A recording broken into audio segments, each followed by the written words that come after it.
It was really very much like a war zone. I was hit in my leg by a police exploding munition and rushed to hospital and had emergency surgery. The LA County Sheriff's Department shot me twice with rubber bullets, and it was the most painful experience that I've ever had. Here in California, at least 30 journalists have been injured by police while covering the anti-ICE protests. This wave of violence is unprecedented in recent US history. Hear what some of them told us. I'm a British freelance photojournalist working here in Los Angeles. I had press ID badge around my neck. I had a large camera with me, and there was no reason anybody in my vicinity should have been targeted. The bunch of people around me are doing nothing more than waving Mexican flags. I had a press pass around my neck and a professional camera around my neck as well. When there's people all around me, why would you shoot the journalists twice? And so that's a way that police silence reporters, by injuring them and making sure that they stay off the field.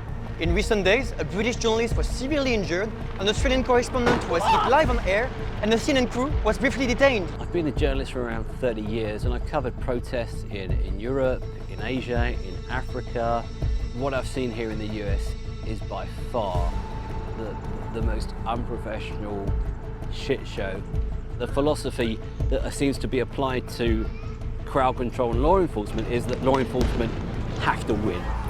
We will beat these people. We will stop them marching in the street. We will stop them holding their rally. The LA Press Club blames the lack of accountability and police training and says California leaders have failed to publicly condemn this kind of behavior. What we're seeing now is an escalation on this attack on our First Amendment rights to report and freedom of the press, right? And so I think that this attack signals what's to come. And when I read the room, it feels like this is a fascist takeover of the government that is trying to control the media through violence and through repression and through intimidation. Press freedom organizations, including the Committee to Protect Journalists and Reporters Without Borders, are now questioning whether these attacks were deliberate and targeted, as many of the victims were clearly wearing press identification. We've seen violence escalate so rapidly in the past few days that we will see somebody killed very soon. I think we're a day or two away from live rounds being shot over the heads of crowds.